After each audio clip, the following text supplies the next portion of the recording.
You are watching Lesson 8 for Fall 2020 for continuing students of the Dance of the Eye and the Hand. Welcome back. This is our last lesson for 2020, closing out what has been an extraordinary year. And we're going to end with painting poinsettia, sort of standard or traditional Christmas flower. And we're going to do it in two ways. First, I'm going to demonstrate doing it in black and white so that you can get a sense of the structure of the piece and the type of strokes. And then I'll repeat it in color. And you can use either your color chips or if you have color in tubes, either will work, and I'll explain that in the demo video. And just want to thank you for tuning in for this fall, and this series will pick up again in February. I am taking January as a sort of J term, and I'll start posting again and offering one-on-one consults in the studio beginning in February of 2021. And that series will start out with 4 lessons on using color, and then 4 lessons on painting the waters of Lake Superior. So we'll look forward to that in the new year, and let's move on to our video.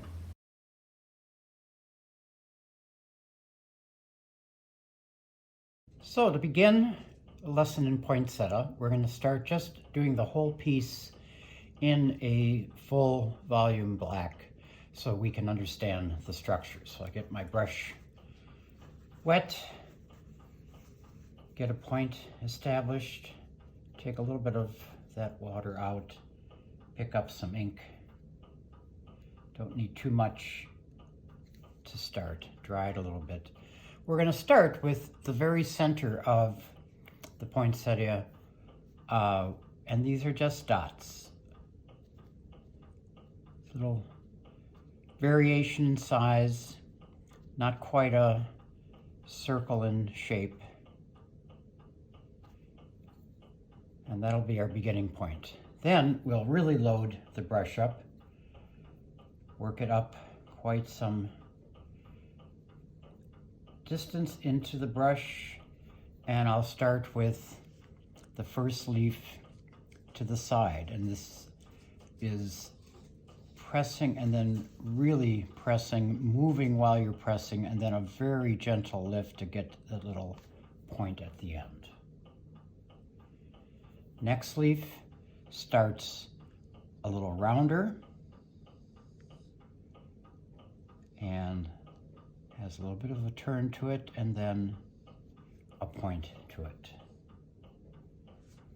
Next one, a little down to right, starting close to those dots, fairly flat shape, but then lift, lift, lift, lift until you get just a little bit of a point.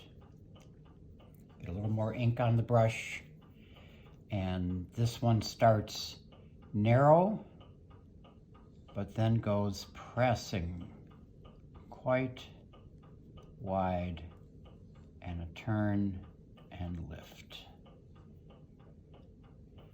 Then another one here, again some pressing, turning and lift.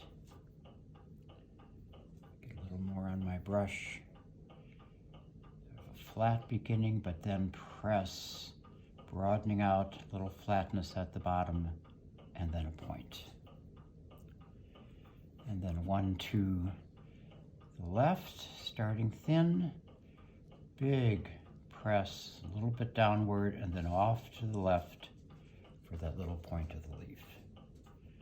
Then we'll do the leaves that are bending away from us on the other side, just seeing sort of the tips of them. And there we have what we would call the poinsettia flower. Then a stem in 2 sections, starting strong, a little bit of a press at the end, then the second section comes off, and even more of a press at the end. So nice stalk.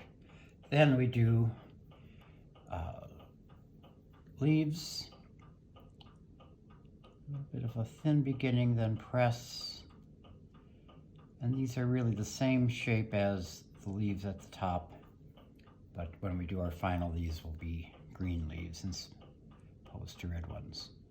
This one has a little uplift, side of the brush pulling, and then a little lift, and then one more leaf, pretty flat on one side and pressing on the other. Almost looks like a chrysalis. Then just a little bit of a curve at the end. And that's our basic shape for the poinsettia. The dots in the middle, leaves going off, leaves at the top, stem strong, and several drooping leaves.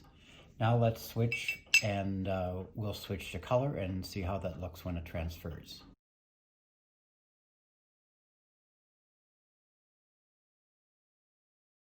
So now to do the poinsettia in color, I'm going to work with basically three colors. A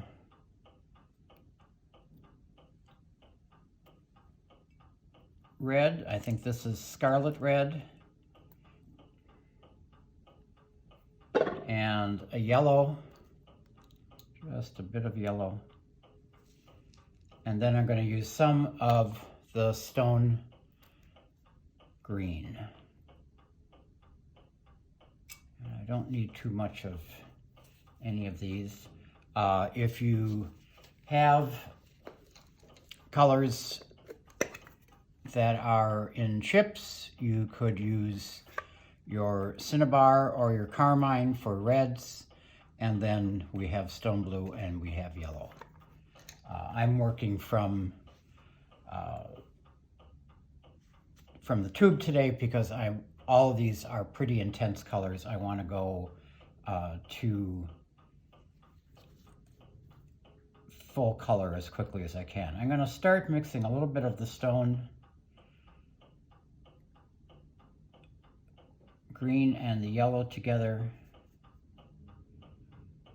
A little more yellow. I want to kind of limey. And I'll start with the dots. And those again are just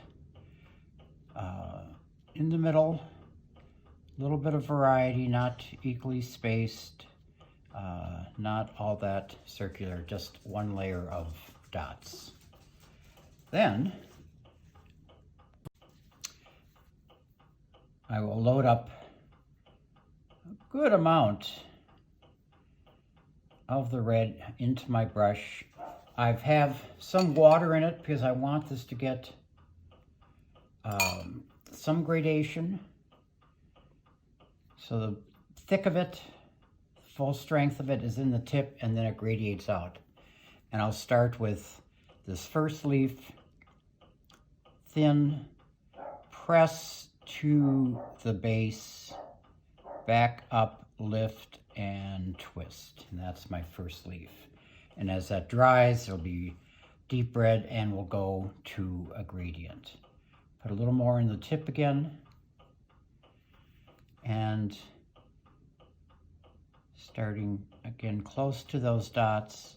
This is really using almost the full length of the brush, and then turning slowly to get those hairs back in a row and out. And that's leaf number 2.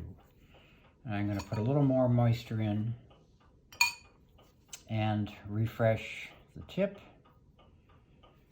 And then we have another one here that sort of comes around close to this one, flattens out, and point. And another one coming more straight down, flattens, and point. Then one over here is more of a triangular shape, full press, and lift. Get a little more of the color. Another one here coming, that heel to the outside left to get some gradient and lift. Then we do the top shapes, the leaves that we really can't see because they're folding over on the other side, just to sort of close off this top point. Now I'm going to clean my brush quickly. I'm going to take a little bit of just pure yellow, go back into these dots, and then add just a few yellow dots as well. Again, clean my brush off. Now I'm going to switch to the stone green and a little bit of yellow mixed together.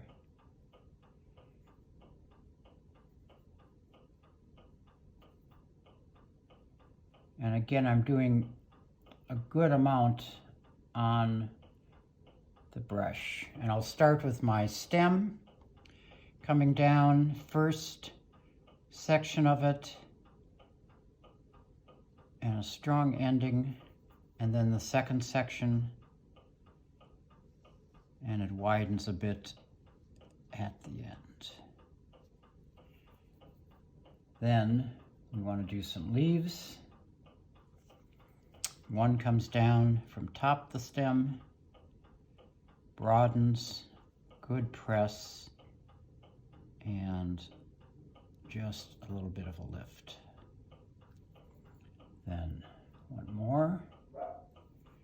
This one coming from the side, going up a little bit. Then again, a good press and lift. And then the last one coming down from the joint, broad press, and then holding that point and just coming down just a little bit of a turn. And there you have your holiday poinsettia. Add a little chop or date and you have something ready to be gifted. Let's give it a try. Before you go, one last note. The handouts for the Dance of the Eye and the Hand for beginning students and continuing students, all lessons, are posted as downloadable PDFs at www.laughingwatersstudio.com. Have a good day. You have been watching Distance Learning from Laughing Waters Studio.